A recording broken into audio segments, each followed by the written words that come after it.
Nous sommes dimanche 10 mars, mesdames et messieurs, bonsoir et bienvenue dans cette rétrospective des faits marquants de la semaine qui s'achève. Commençons ce magazine par dire que c'était sans doute la rencontre la plus attendue de ce mois de mars après des jours de violence qui ont secoué la capitale. Les acteurs politiques, toutes tendances confondues, se sont retrouvés lundi au palais Sékou Touré pour une rencontre censée détendre l'atmosphère sociopolitique. Après quasiment 2 heures de discussion et d'échange, l'opposition est restée sur sa faim. On fait le point avec Malik Diakité. 4 mars 2013, une date considérée par bon nombre de Guinéens comme celle propice pour une sortie définitive de la crise sociopolitique que traverse le pays. À l'appel du président de la République ce lundi, l'opposition guinéenne a répondu présente. Après près de 2 heures de concertation à huis clos entre la mouvance, l'opposition, les centristes, les membres du gouvernement et le cabinet présidentiel, chaque parti tire ses propres conclusions. Le porte-parole de l'ADP, du collectif et du CDR estime qu'il n'y a pas eu de débat. Nous avons présenté nos revendications et nous avons argumenté pour indiquer qu'aujourd'hui, notre pays a besoin de paix, il a besoin de développement. Nous avons aussi déploré les violences qui ont eu lieu ces derniers jours. Nous avons demandé à ce que tous les blessés soient pris en charge par l'État. Nous avons demandé à ce que tous ceux qui sont à la base, de près ou de loin, de ces tristes événements, qui soient traduits devant les juridictions compétentes. Nous requérons, à juste titre, que la communauté internationale s'implique dans la résolution de la crise guinéenne. Le président de la République s'est contenté de nous indiquer qu'il allait mettre en place un cadre permanent de concertation présidé par le Premier ministre, qui allait rencontrer donc les acteurs politiques et qui allait convenir avec eux de la façon de créer ce cadre de concertation. Il a également affirmé que les élections législatives allaient se tenir, les élections se feraient dans les conditions de transparence requises, sans nous dire s'ils tenaient compte de nos revendications ou non. Donc nous attendons dans les jours qui suivent ou dans les heures qui suivent à ce que des dispositions soient prises pour qu'un vrai débat s'instaure. Car aujourd'hui, il n'y avait pas de débat. Le président de l'UPG, pour sa part, attend la mise en place d'un cadre de dialogue avant de parler satisfaction. Et notre position, il faut que le président comprenne que seul le dialogue permettra à la Guinée de résoudre les problèmes qui se posent. Monsieur Doré, globalement, est-ce que vous êtes satisfait de cette rencontre? On n'a pas encore résolu le problème, comment je peux être satisfait? On a posé les problèmes, on attend de trouver dans le cadre qui a été créé la solution. Mais toute démarche rassure, c'est ce qui est au bout de la démarche qui compte. Quant au porte-parole du gouvernement, il a demandé au peuple de Guinée et à tous les acteurs politiques de préserver l'intérêt supérieur de la nation. Le président a instruit le Premier ministre et un certain nombre d'institutions et de leaders d'opinion pour mettre un cadre de dialogue qui va commencer incessamment. Ce qui est très important de retenir, c'est que dès le départ de cet entretien, tous ceux qui étaient présents ont réaffirmé la nécessité de maintenir la paix sociale. Il faut que chacun en prenne acte et qu'en dehors d'ici, tous les acteurs politiques aient la responsabilité d'appeler et leurs militants et le reste de la population à respecter le calme. Tous les regards restent désormais tournés vers la primature. Dans le même souci de décrisper la situation sociopolitique, le président de la République s'est entretenu mardi dernier avec les opérateurs économiques au palais Sékou Touré. Les échanges ont essentiellement porté sur les pertes subies par les opérateurs économiques lors des récents événements survenus dans la capitale. Il a aussi été question de la sécurité des personnes et de leurs biens. Le point avec Malik Diakité. Faire l'état des lieux des dégâts causés aux opérateurs économiques du pays. Voilà ce pourquoi professeur Alpha Condé a invité ce mardi les opérateurs économiques au palais Sékou Touré. À tour de rôle, les participants ont tout d'abord apprécié cette démarche du chef de l'État avant de solliciter plus de sécurité pour la protection de leurs intégrités physiques et de leurs biens. Nous, on a besoin de sécurité. Aujourd'hui, parmi nous assis ici, il y a des gens qui sont industriels, il y a des gens qui sont d'agriculture, il y a des gens qui sont en train d'organiser pour l'avenir du pays. Parce qu'on ne peut pas laisser les Libano-Syriens ou les étrangers venir prendre le pays, nous on la main comme ça, garder. On compte tout sur vous. Il faut qu'on continue à renforcer la sécurité, non seulement pour tenir très bien les magasins, et deuxièmement, les gens qui se déplacent pour quitter Madina, aller à la maison, ou quitter la maison pour venir à Madina, il faut que certains tronçons soient réellement sécurisé. Là où on est aujourd'hui, je vais vous dire par exemple l'économie, c'est quelque chose qui tourne. Aujourd'hui, au niveau de la Guinée, au niveau de l'extérieur, avec notre fournisseur, chacun est inquiet. Mais quand ils vont voir ça aujourd'hui à la télé et écouter ça à la radio, ça va les rassurer et puis ça va rassurer les Guinéens. Au cours des échanges, certains opérateurs ont estimé que les violences au marché Madina sont dues à un manque d'organisation. Nul n'a intérêt, surtout dans le secteur privé, qu'on s'oppose. Un client n'a pas besoin de l'ethnie, il a besoin de son article, de ce qu'il a besoin. Mais si le leadership s'installe dans notre corporation, chacun est obligé de choisir son camp. Et cette conséquence, c'est au sol de la population. Le chef de l'État, quant à lui, a rassuré les opérateurs économiques sur le fait qu'ils seront davantage sécurisés avec leurs biens. Il a aussi affirmé que la justice fera son travail. J'ai voulu le recevoir pour que nous ayons l'état des lieux et vous allez donc nous aider avec le gouvernement pour aller voir tous les gens qui ont été victimes de la haute banlieue à Madina, etc. Et ensuite que vous nous présentez la situation et qu'on voit ensemble quelle solution on peut trouver. Mais j'insiste, personne ne me détournera de la voie que je suis en train de suivre. Je ne cherche pas à faire plaisir aux gens, je cherche à faire en sorte que la Guinée devienne un pays développé. Je respecte les libertés, mais en même temps j'applique la loi. Tous les gens qui auront commis un délit ou qui auront fait appel à la violence, à la haine, la justice va s'en occuper. En tant que père de la nation, je dois vous protéger vos biens, mais la justice doit punir tous ceux qui ont commis des délits ou des crimes. Dire à tous les gens qui ont été victimes qu'ils ont ma compassion. Dans les heures qui suivent, une commission composée d'opérateurs économiques et des membres du gouvernement fera le tour de la cité pour évaluer les dégâts causés aux opérateurs économiques du pays lors des manifestations. Pour sortir le pays dans un climat ni paix ni guerre, il a été décidé par le président de la République, après sa rencontre avec les partis politiques, de la mise en place d'un cadre de concertation et de dialogue. En application de cette décision, une rencontre s'est tenue mardi à la primature. Elle a regroupé membres du gouvernement, représentants des institutions républicaines, religieux et opérateurs économiques. Fanta Conté.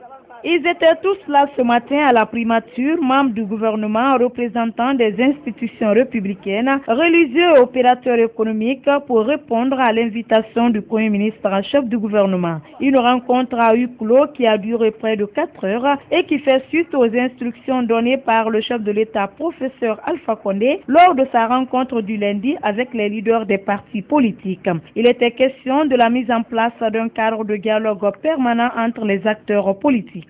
La démarche vise à créer des conditions favorables permettant aux différentes parties prenantes du processus électoral de discuter des questions qui les opposent pour aller rapidement aux élections législatives. Ce cadre est mis en place. Il est composé de manière équilibrée entre tous les acteurs qui sont concernés par le processus électoral et la paix sociale en Guinée. Et dans les heures qui viennent, il sera mis en forme, un communiqué sera passé et des lettres d'invitation seront adressées à tous les destinataires afin qu'ils viennent à une réunion que nous espérons le plus rapide possible dans les 24 heures qui viennent afin de commencer à mener ce dialogue-là. On est en train de nous concerter d'abord qu'est-ce qu'il faut avant que cette session soit commencée dans la Guinée, vous savez. C'est dit aux Guinéens de faire beaucoup attention. Le pays est en retard. Je ne souhaite pas que le pays tombe en panne.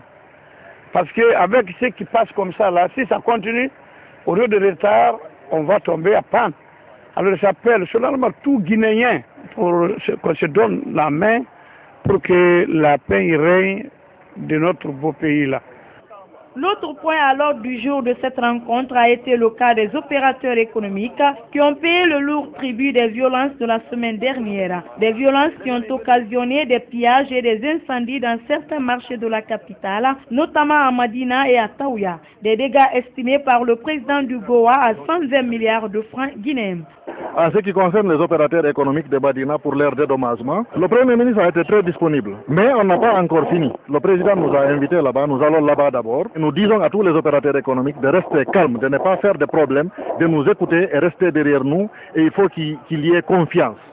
Les concertations se poursuivent pour trouver une solution définitive à cette crise qui commence à perdurer aux grandes dames des citoyens. À l'issue de cette rencontre, les travaux du dialogue politique n'ont pas tardé à démarrer au Palais du Peuple le jeudi dernier. Dirigé par le Premier ministre chef du gouvernement, la rencontre a regroupé membres du gouvernement, représentants de la mouvance, de l'opposition et du centre, des représentants des institutions républicaines, des religieux. Le corps diplomatique était également de la partie. Trouver un terrain d'entente entre les acteurs politiques pour l'organisation des législatives était l'objectif de cette rencontre. Le point avec Ibrahim Soudiari, Yansani. C'est le Palais du Peuple qui a servi de cadre à cette rencontre de concertation entre les acteurs du processus électoral en Guinée, membres du gouvernement, représentants de partis politiques, d'institutions républicaines, religieux, sociétés civiles et partenaires techniques et financiers étaient présents à la rencontre de ce jeudi. Une rencontre initiée par le chef de l'État. Les travaux sont présidés par le Premier ministre chef du gouvernement.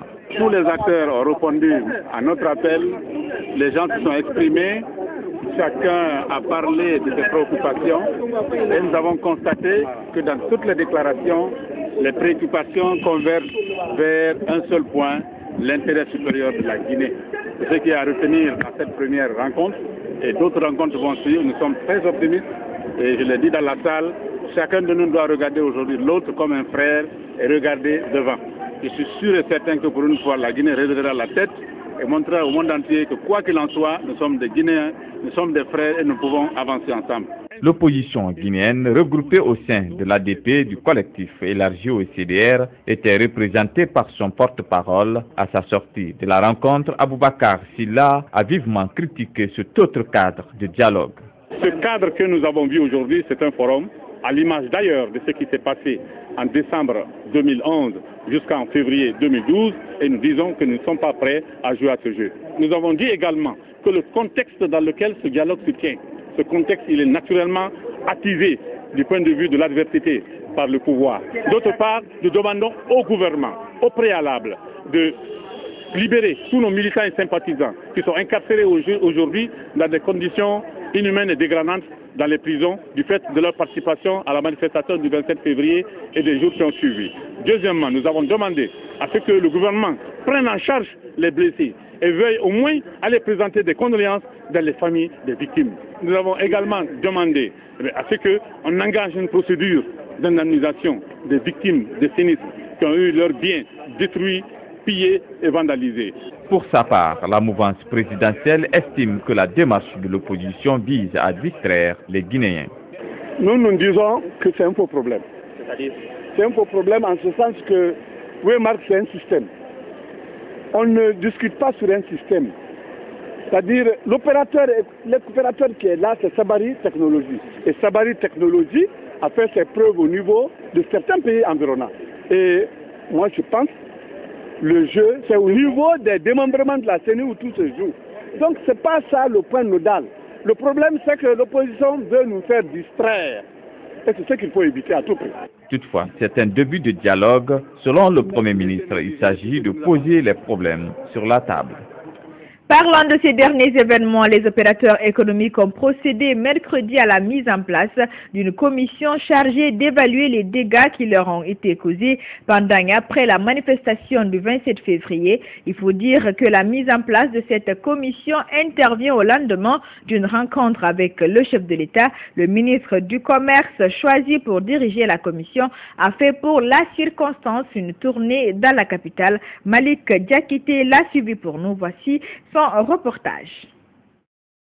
C'est après une concertation entre les opérateurs économiques qu'une commission a été mise en place. Elle est composée de membres du gouvernement, d'opérateurs économiques et des agents de la sécurité. Objectif, évaluer les dégâts causés pendant et après les manifestations du 27 février. Ce mercredi, le ministre du Commerce, accompagné d'opérateurs économiques, a fait une tournée dans certains quartiers de la capitale pour constater les dégâts. Du carrefour Constantin en passant par le centre Koumi, Madina et Mafanko, le constat est alarmant.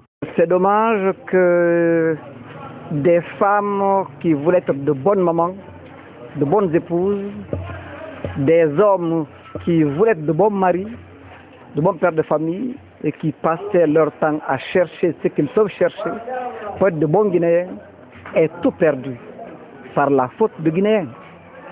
Mais ce que nous avons vu est extrêmement difficile à supporter. Il a ensuite exhorté le peuple de Guinée au calme avant de rassurer les opérateurs économiques du soutien du gouvernement.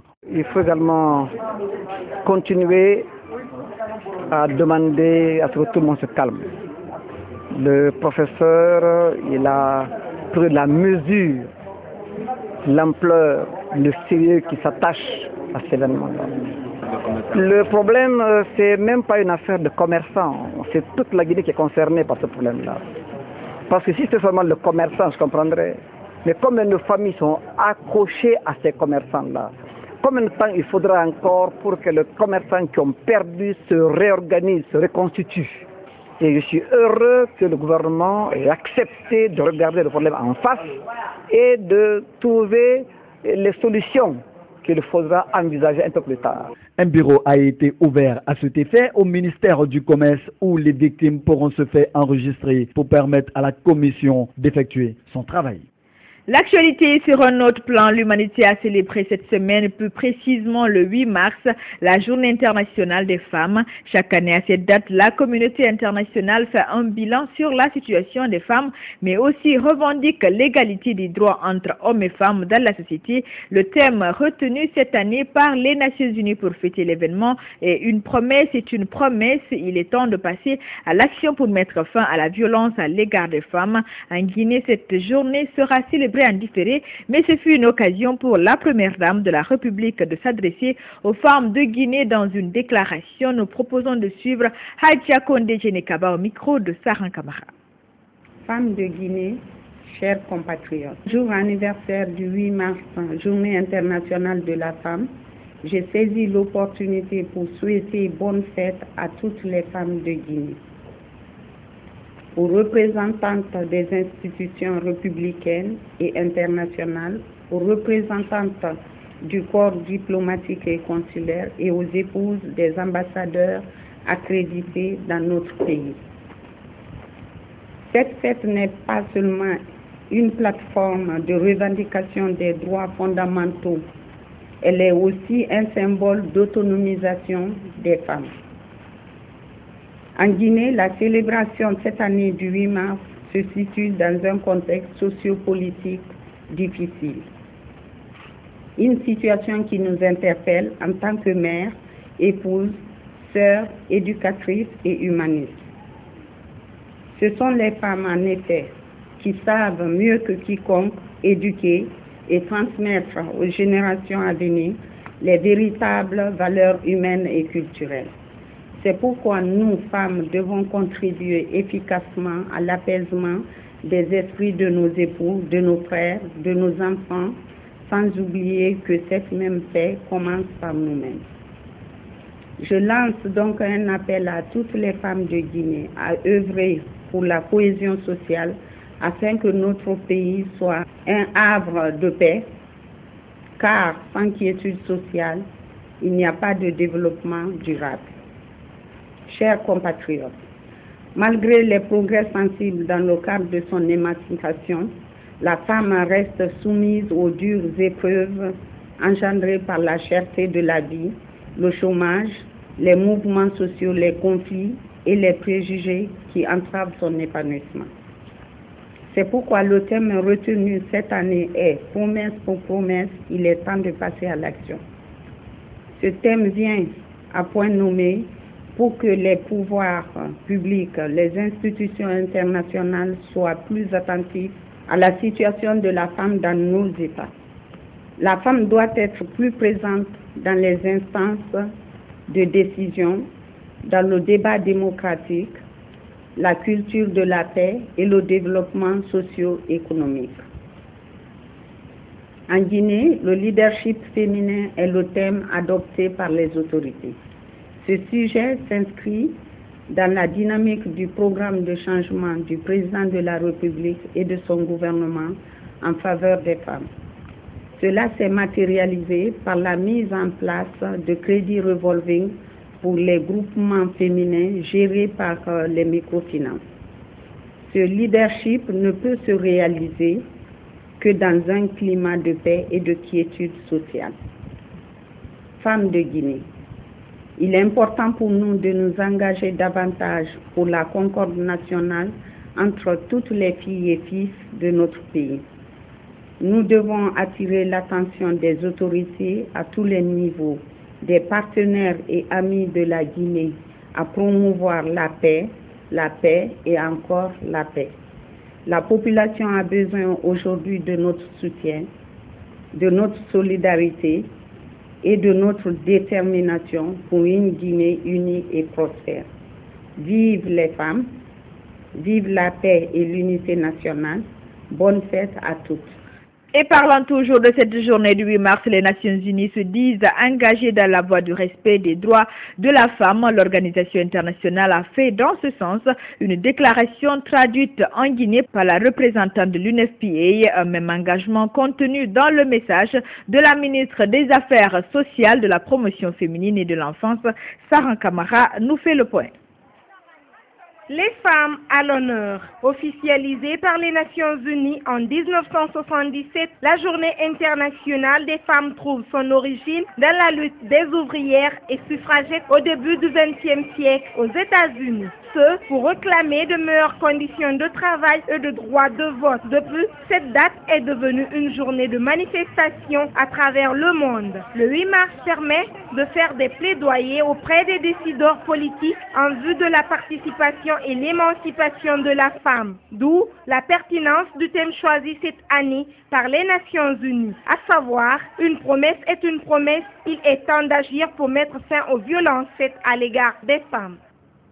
La violence sexiste demeure une préoccupation majeure en matière de santé et de droits fondamentaux, et le développement humain est irréalisable tant que femmes et filles continuent de souffrir de la violence ou vivent dans la crainte d'en être victimes. Dans le monde entier, des millions de femmes et de filles sont exposées à toutes les formes de violence, notamment le viol, la violence exercée par leurs partenaires. Toutes ces conséquences peuvent être fatales. En tant que membres de la communauté mondiale, nous avons l'obligation de veiller à ce que ces violations des droits fondamentaux prennent fin. Profitant de cette occasion, le ministère en charge des questions féminines s'engage à tout mettre en œuvre pour que le thème de cette année soit une réalité. Le choix de ce thème évocateur découle d'un constat qui révèle que tous les problèmes auxquels les femmes sont confrontées tirent leur origine dans la persistance des inégalités sexo-spécifiques dont les racines sont profondément ancrées dans les construits sociaux. En adhérant aux conventions et instruments juridiques internationaux de protection et promotion des droits des femmes, le gouvernement guinéen manifeste clairement sa volonté d'éliminer toutes les contraintes qui pèsent lourdement sur les femmes et les filles. Des femmes combatives qui triment pour joindre les deux bouts en assurant l'éducation des enfants sont toujours à l'œuvre. En cette journée du 8 mars, elles méritent plus d'attention dans nos sociétés. Les victimes de la marche organisée par l'opposition le 27 février dernier ont regagné cette semaine leur dernière demeure au cimetière de Bambeto. Responsables, militants et sympathisants de l'opposition composés de l'ADP du collectif du CDR ont rendu un dernier hommage aux 9 civils qui ont perdu la vie lors des violences qui ont émaillé la dite marche, comme rendu Mfali Gilavogui. Les militants de l'aile dure de l'opposition qui ont trouvé la mort pendant et après la marche du 27 février ont regagné ce vendredi leur dernière demeure. Les 9 corps ont été exposés à la mosquée Faisal où une prière a été dite par le premier imam. Des centaines de militants ont envahi la route Le Prince. Ils se sont fortement mobilisés pour rendre un dernier hommage aux personnes qui ont péri lors de la marche du 27 février dernier. À bord des voitures, sur des motos ou à pied, les leaders de l'ADP, du collectif du CDR et leurs militants ont exprimé leur attachement aux 9 personnes dont les cercueils ont été transportés dans une atmosphère pathétique. Au siège du RPG Arc-en-Ciel, les pleurs ont cédé place à la colère. Certains manifestants surexcités scandent des slogans hostiles aux forces de sécurité. Un climat d'ambiance surchauffé qui s'est soldé par des jets de pierre et des gaz lacrymogènes. Au cimetière de Bambeto, le chef de file de l'opposition, Cellou Dalein Diallo, s'est adressé à ses militants. Il faut que nous soyons toujours déterminés. Il faut qu'on comprenne qu'on ne peut pas nous intimider. Ce n'est pas parce qu'il a tué une personne. Nous avons perdu 22 de nos compatriotes depuis qu'il est au pouvoir. Cela ne nous décourage pas, nous allons continuer le combat jusqu'à ce que notre... Dans le cortège, sous le feu de l'émotion, certains leaders de l'ADP, du collectif et du CDR se disent déterminés à poursuivre leur combat politique. Il faudrait que ce genre d'événement ne se répète pas chez nous. Les manifestations ne doivent pas se terminer de cette manière. Les Guinéens doivent faire en sorte qu'on se parle. Le dialogue met un terme à tout cela. Si la justice guinéenne ne joue pas son rôle, nous allons saisir la justice africaine internationale. Et nous félicitons, nous encourageons tous les combattants pour la démocratie. L'enterrement des militants de l'aile dure de l'opposition s'est terminé par des heurts entre militants et forces de sécurité. Le grand marché de Madina a repris ses activités cette semaine après une période de trêve due à l'insécurité, un début de reprise d'activité qui fait suite à l'appel du GOA, groupe organisé des hommes d'affaires. Si certains commerçants n'ont eu aucun problème à ouvrir leurs boutiques et magasins, d'autres par contre sont restés désemparés. Ils demandent dédommagement. Le constat avec Benoumar Silla. À Madina, le plus grand centre commercial du pays, les activités reprennent peu à peu. Plusieurs boutiques, magasins et banques sont toujours fermés et comme d'habitude, les étalagistes ont investi les rues avec leurs marchandises. Si certains commerçants affirment avoir respecté l'appel du GOA, d'autres cherchent à reconstruire leurs places saccagées et brûlées par les manifestants. On a ouvert parce que le président de GOA a donné l'ordre hier d'ouvrir. Celui qui a dit de fermer, on a fermé. S'il a dit encore d'ouvrir, on va ouvrir. On le fait actuellement, on n'a pas une place où rester. Nos places sont brûlées. On regarde le bon Dieu. Par ailleurs, certains commerçants conditionnent la réouverture de leurs magasins par le dédommagement des victimes. Aujourd'hui, les victimes ne sont pas dédommagées. Les gens ne sont pas rassurés les uns et les autres. Les victimes sont face à certains soupçonnés, certains supposés mis en cause. Donc, par rapport à tous ces garde-fous, il y a d'abord la retenue. À Maï et à Kader Centre, les dégâts sont énormes. Une vingtaine de boutiques calcinées, dévalisées et plus de 11 milliards de francs guinéens emportés selon les victimes. Toutes les boutiques qui sont là, tout est brûlé. Ça s'estime dans les 300 et quelques millions comme ça. Là. On a perdu tout ce qu'on a aujourd'hui. On a tout perdu. J'ai perdu 234 950 000 francs guinéens. Pour mon magasin ici, moi j'estime le dégât à 11 milliards. Pour mettre fin à de telles situations provoquées par une crise politique tendue, les responsables des centres commerciaux de Madina appellent les autorités et l'opposition à l'entente. On a très peur, on est inquiet pour la Guinée. Nous souhaitons qu'il y ait une entente entre tout le monde.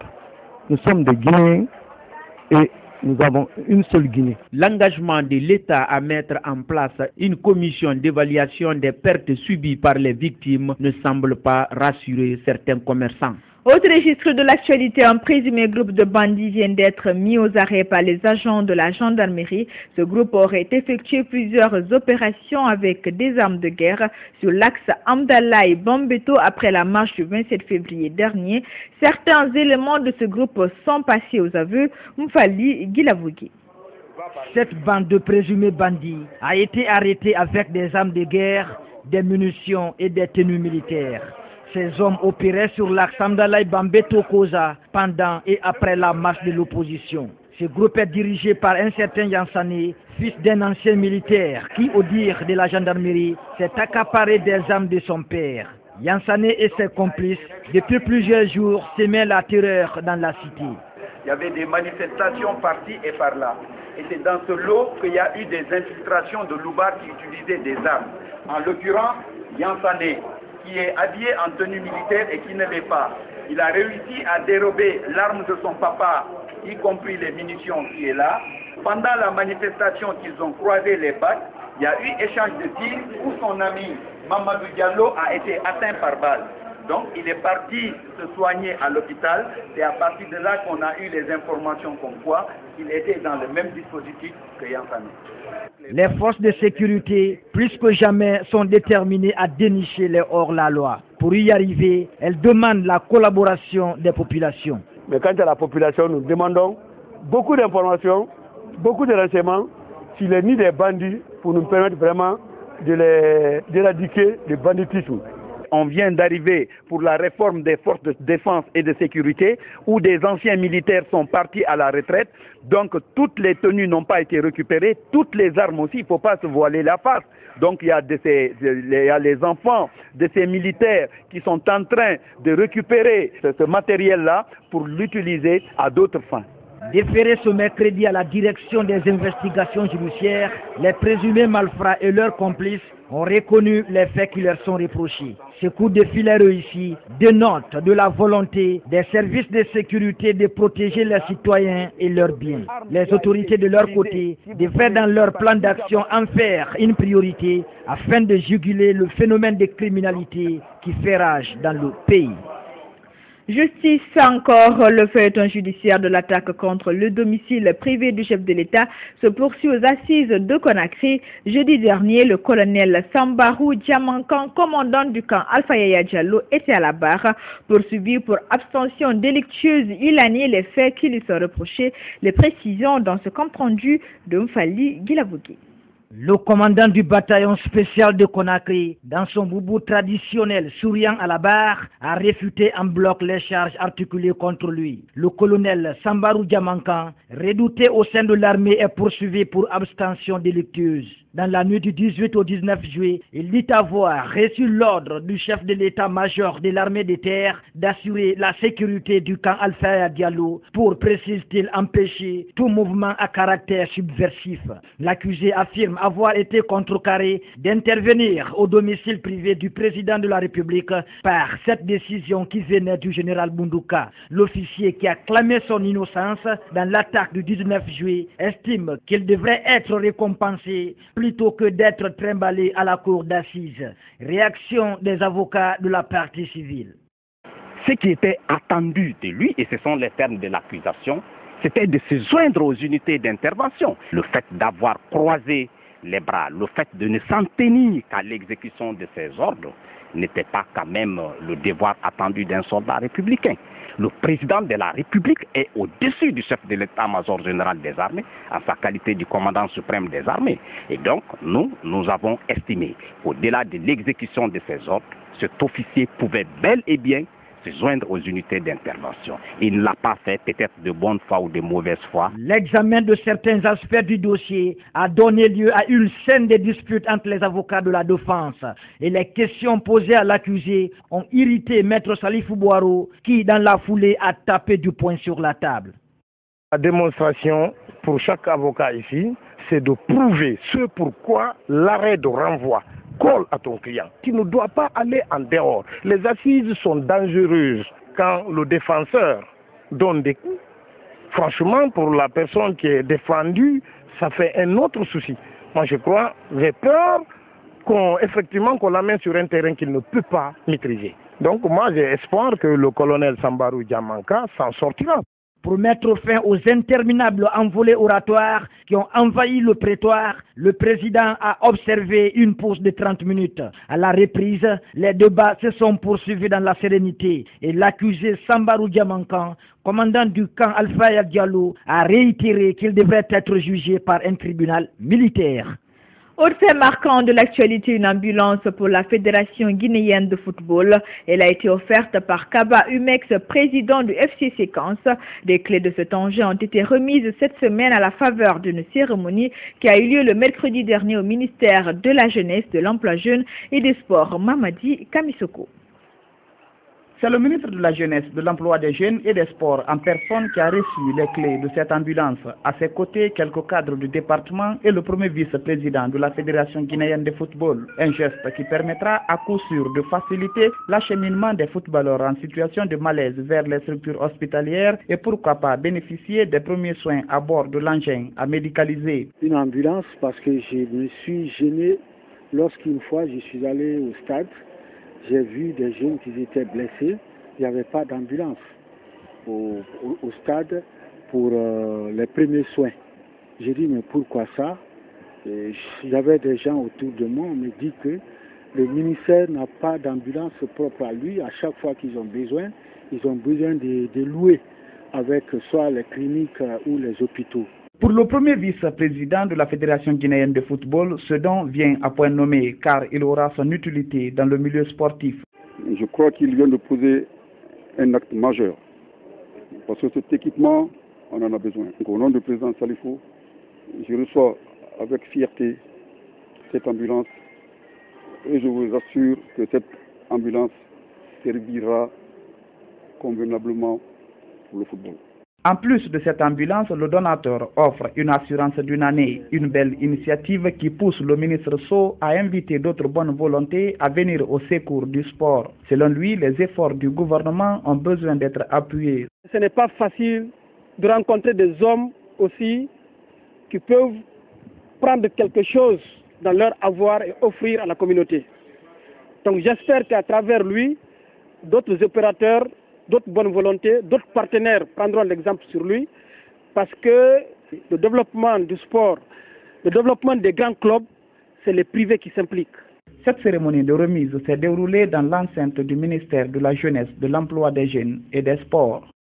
Voilà comment prend fin ce magazine de dimanche. Vous avez été très nombreux à nous suivre durant toute la semaine. Le groupe Évasion Guinée vous remercie et vous souhaite une bonne soirée. Vous pouvez nous retrouver sur le site web www.groupeevasionguinée.info.